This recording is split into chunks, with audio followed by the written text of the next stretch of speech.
Fala galera, beleza? Aqui é o Gustavo, espero que todos estejam bem. Vamos dar sequência à leitura da Bíblia em 365 dias, aqui na Bíblia 365, versão NVI. Hoje, a leitura de número 162, do dia 11 de junho. A porção do Velho Testamento está em 1 Reis 8, 1 a 66. Então o rei Salomão reuniu em Jerusalém as autoridades de Israel, todos os líderes das tribos e os chefes das famílias israelitas, para levarem de Sião, a cidade de Davi, a arca da aliança do Senhor. E todos os homens de Israel uniram-se ao rei Salomão por ocasião da festa, no mês de Etanim, que é o 7º mês. Quando todas as autoridades de Israel chegaram, os sacerdotes pegaram a arca do Senhor e a levaram, com a tenda do encontro e com todos os seus utensílios sagrados. Foram os sacerdotes e os levitas que levaram tudo. O rei Salomão e toda a comunidade de Israel, que se havia reunido a ele diante da arca, sacrificaram tantas ovelhas e bois que nem era possível contar. Os sacerdotes levaram a arca da aliança do Senhor para o seu lugar no santuário interno do templo, isto é, no lugar santíssimo, e a colocaram debaixo das asas dos querubins. Os querubins tinham suas asas estendidas sobre o lugar da arca e cobriam a arca e as varas utilizadas para o transporte. Essas varas eram tão compridas que as suas pontas, que se estendiam para fora da arca, podiam ser vistas da frente do santuário interno, mas não de fora dele, e elas estão lá até hoje. Na arca havia só as 2 tábuas de pedra que Moisés tinha colocado quando estava em Horebe, onde o Senhor fez uma aliança com os israelitas depois que saíram do Egito. Quando os sacerdotes se retiraram do lugar santo, uma nuvem encheu o templo do Senhor, de forma que os sacerdotes não podiam desempenhar o seu serviço, pois a glória do Senhor encheu o seu templo. E Salomão exclamou: "O Senhor disse que habitaria numa nuvem escura. Na realidade, construí para ti um templo magnífico, um lugar para nele habitares para sempre." Depois o rei virou-se e abençoou toda a assembleia de Israel, que estava ali em pé, e disse: "Bendito seja o Senhor, o Deus de Israel, que com sua mão cumpriu o que com sua boca havia prometido a meu pai Davi, quando lhe disse: Desde o dia em que tirei Israel, o meu povo do Egito, não escolhi nenhuma cidade das tribos de Israel para nela construir um templo em honra ao meu nome, mas escolhi Davi para governar Israel, o meu povo. Meu pai Davi tinha no coração o propósito de construir um templo em honra ao nome do Senhor, o Deus de Israel. Mas o Senhor lhe disse: Você fez bem em ter no coração o plano de construir um templo em honra ao meu nome. No entanto, não será você que o construirá, mas o seu filho, que precederá de você. Ele construirá o templo em honra ao meu nome. E o Senhor cumpriu a sua promessa. Sou o sucessor de meu pai, Davi, e agora ocupo o trono de Israel, como o Senhor tinha prometido, e construí o templo em honra ao nome do Senhor, o Deus de Israel. Providenciei nele um lugar para a arca, na qual estão as tábuas da aliança do Senhor, aliança que fez com os nossos antepassados quando os tirou do Egito. Depois Salomão colocou-se diante do altar do Senhor, diante de toda a assembleia de Israel, levantou as mãos para o céu e orou: Senhor, Deus de Israel, não há Deus como tu em cima nos céus, nem embaixo na terra. Tu guardas a tua aliança de amor com os teus servos que, de todo o coração, andam segundo a tua vontade. cumpriste a tua promessa a teu servo Davi, meu pai. Com tua boca prometeste e com tua mão a cumpriste, conforme hoje se vê.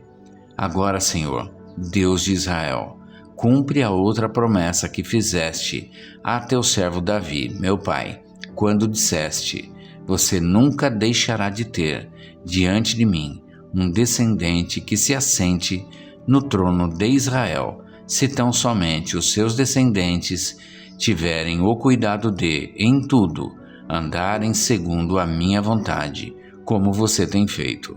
Agora, ó Deus de Israel, que se confirme a palavra que falaste a teu servo Davi, meu pai. Mas será possível que Deus habite na terra? Os céus, mesmo os mais altos céus, não podem conter-te, muito menos este templo que construí.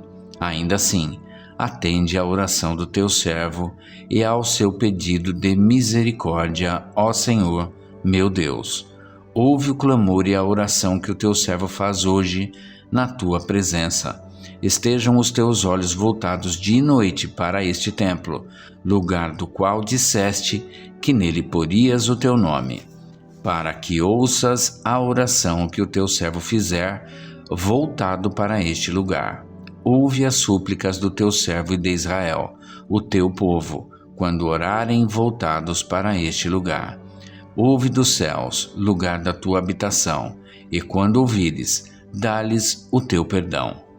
Quando um homem pecar contra seu próximo, tiver que fazer um juramento e vier jurar diante do teu altar neste templo, ouve dos céus e age, julga os teus servos, condena o culpado, fazendo recair sobre a sua própria cabeça a consequência da sua conduta, e declara sem culpa o inocente, dando-lhe o que a sua inocência merece.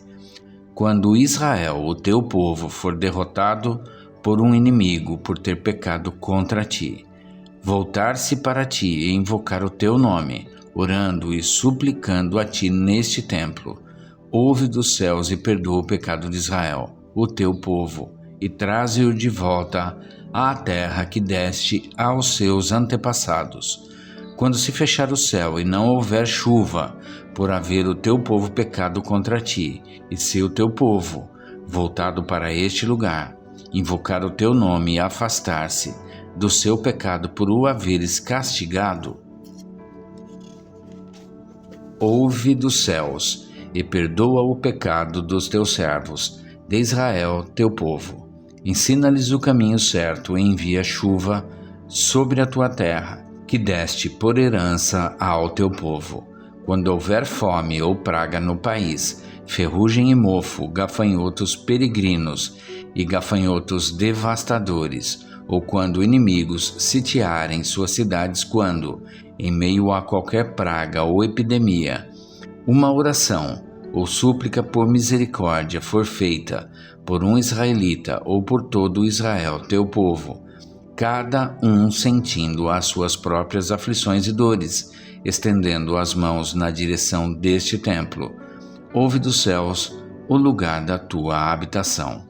Perdoa e age, trata cada um de acordo com o que merece, visto que conheces o seu coração. Sim, só tu conheces o coração do homem. Assim, eles te temerão durante todo o tempo em que viverem na terra que deste aos nossos antepassados. Quanto ao estrangeiro que não pertence a Israel, o teu povo, e que veio de uma terra distante por causa do teu nome, pois ouvirão acerca do teu grande nome, da tua mão poderosa e do teu braço forte, quando ele vier e orar voltado para este templo, ouve dos céus, lugar da tua habitação, e atende ao pedido do estrangeiro, a fim de que todos os povos da terra conheçam o teu nome e te temam, como faz Israel, o teu povo, e saibam que este templo que construí traz o teu nome. Quando o teu povo for à guerra contra os seus inimigos, por onde quer que tu o enviares, e orar ao Senhor voltado para a cidade que escolheste e para o templo que construí em honra ao teu nome, ouve dos céus a tua oração e a sua súplica e defende a sua causa.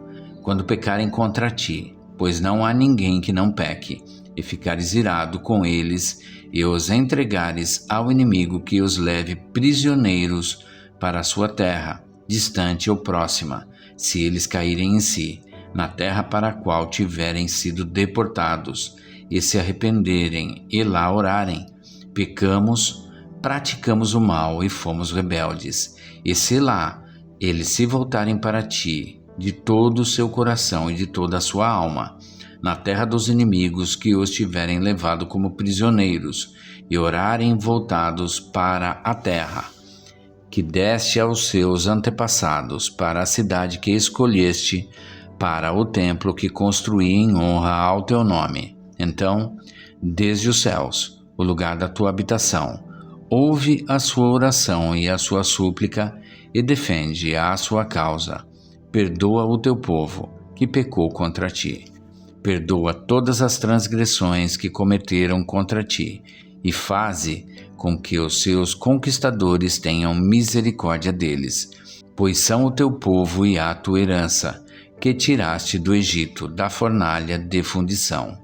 Que os teus olhos estejam abertos para a súplica do teu servo e para a súplica de Israel, o teu povo, e que os ouça sempre que clamarem a ti, pois tu os escolheste dentre todos os povos da terra, para serem a tua herança, como declaraste por meio do teu servo Moisés, quando tu, ó soberano Senhor, tiraste os nossos antepassados do Egito. Quando Salomão terminou a oração e a súplica ao Senhor, levantou-se diante do altar do Senhor, onde tinha se ajoelhado, estendido as mãos para o céu. Pôs-se em pé e abençoou em alta voz toda a Assembleia de Israel, dizendo: Bendito seja o Senhor, que deu descanso a Israel, o seu povo, como havia prometido. Não ficou sem cumprimento nenhuma de todas as boas promessas que ele fez por meio do seu servo Moisés. Que o Senhor, o nosso Deus, esteja conosco, assim como esteve com os nossos antepassados. Que ele jamais nos deixe nem nos abandone, e faça com que de coração nos voltemos para ele, a fim de andarmos em todos os seus caminhos e obedecermos aos seus mandamentos, decretos e ordenanças que deu aos nossos antepassados, e que as palavras da minha súplica ao Senhor tenham acesso ao Senhor, o nosso Deus, dia e noite, para que ele defenda a causa do seu servo e a causa de Israel, o seu povo, de acordo com o que precisarem. Assim, todos os povos da terra saberão que o Senhor é Deus e que não há nenhum outro. Mas vocês tenham um coração íntegro para com o Senhor, o nosso Deus, para viverem por seus decretos e obedecerem aos seus mandamentos, como acontece hoje. Então o rei Salomão e todo Israel ofereceu sacrifícios ao Senhor. Ele ofereceu em sacrifício de comunhão ao Senhor 22.000 bois e 120.000 ovelhas. Assim, o rei e todos os israelitas fizeram a dedicação do templo do Senhor. Naquele mesmo dia, o rei consagrou a parte central do pátio, que ficava na frente do templo do Senhor, e ali ofereceu holocaustos, ofertas de cereal e a gordura das ofertas de comunhão, pois o altar de bronze diante do Senhor era pequeno demais para comportar os holocaustos e as ofertas de cereal e a gordura das ofertas de comunhão. E foi assim que Salomão, com todo o Israel, celebrou a festa naquela data. Era uma grande multidão, gente vinda desde Lebo-Ramate até o ribeiro do Egito. Celebraram-na diante do Senhor, o nosso Deus, durante 7 dias. No 8º dia, Salomão mandou o povo para casa. Eles abençoaram o rei e foram embora, jubilosos e de coração alegre por todas as coisas boas que o Senhor havia feito por seu servo Davi e por Israel, o seu povo. Agora a parte do Novo Testamento, em Atos 7:51 a 8:13. Povo rebelde, obstinado de coração e de ouvidos, vocês são iguais aos seus antepassados. Sempre resistem ao Espírito Santo. Qual dos profetas os seus antepassados não perseguiram? Eles mataram aqueles que prediziam a vinda do justo, de quem agora vocês se tornaram traidores e assassinos. Vocês, que receberam a lei por intermédio de anjos, mas não lhe obedeceram. Ouvindo isso, ficaram furiosos e rangeram os dentes contra ele. Mas Estevão, cheio do Espírito Santo, levantou os olhos para o céu e viu a glória de Deus e Jesus em pé à direita de Deus, e disse: Vejo os céus abertos e o Filho do Homem em pé à direita de Deus. Mas eles taparam os ouvidos e, dando fortes gritos, lançaram-se todos juntos contra ele. Arrastaram-no para fora da cidade e começaram a apedrejá-lo. As testemunhas deixaram seus mantos aos pés de um jovem chamado Saulo. Enquanto apedrejavam Estevão, este orava: Senhor Jesus, recebe o meu espírito. Então caiu de joelhos e bradou: Senhor, não os consideres culpados deste pecado. E tendo dito isso, adormeceu. E Saulo estava ali, consentindo na morte de Estevão. Naquela ocasião, desencadeou-se grande perseguição contra a igreja em Jerusalém. Todos, exceto os apóstolos, foram dispersos pelas regiões da Judéia e da Samaria. Alguns homens piedosos sepultaram Estevão e fizeram por causa dele grande lamentação. Saulo, por sua vez, devastava a igreja, indo de casa em casa, arrastava homens e mulheres e os lançava na prisão. Os que haviam sido dispersos pregavam a palavra por onde quer que fossem. Indo Filipe para uma cidade de Samaria, ali lhes anunciava o Cristo. Quando a multidão ouviu Filipe e viu os sinais milagrosos que ele realizava, deu unânime atenção ao que ele dizia. Os espíritos imundos saíam de muitos, dando gritos, e muitos paralíticos e mancos foram curados. Assim, houve grande alegria naquela cidade. Um homem chamado Simão vinha praticando feitiçaria durante algum tempo naquela cidade, impressionando todo o povo de Samaria. Ele se dizia muito importante, e todo o povo, do mais simples ao mais rico, dava-lhe atenção e exclamava: Este homem é o poder divino conhecido como grande poder. Eles o seguiam, pois ele os havia iludido com a sua mágica durante muito tempo. No entanto, quando Filipe lhes pregou as boas novas do reino de Deus e do nome de Jesus Cristo, creram nele e foram batizados, tanto homens como mulheres. O próprio Simão também creu e foi batizado, e seguia Filipe por toda parte, observando maravilhado os grandes sinais e milagres que eram realizados. Agora a parte de Salmos 129, de 1 a 8. Cântico de peregrinação. Muitas vezes me oprimiram desde a minha juventude. Que Israel repita: muitas vezes me oprimiram desde a minha juventude, mas jamais conseguiram vencer-me. Passaram o arado em minhas costas e fizeram longos sulcos. O Senhor é justo. Ele libertou-me das algemas dos ímpios. Retrocedam envergonhados todos os que odeiam Sião. Sejam como o capim do terraço, que seca antes de crescer, que não enche as mãos do ceifeiro, nem os braços daquele que faz os fardos, e que ninguém que passa diga: seja sobre vocês a bênção do Senhor. Nós os abençoamos em nome do Senhor. Agora a parte em Provérbios 17:1. Melhor é um pedaço de pão seco com paz e tranquilidade do que uma casa onde há banquetes e muitas brigas. E é isso, gente. Chegamos ao final da leitura do dia 11 de junho, a leitura do dia 162, e amanhã a gente retorna para a sequência desta leitura. Espero que todos tenham um excelente dia e que Deus abençoe a vida de cada um de vocês.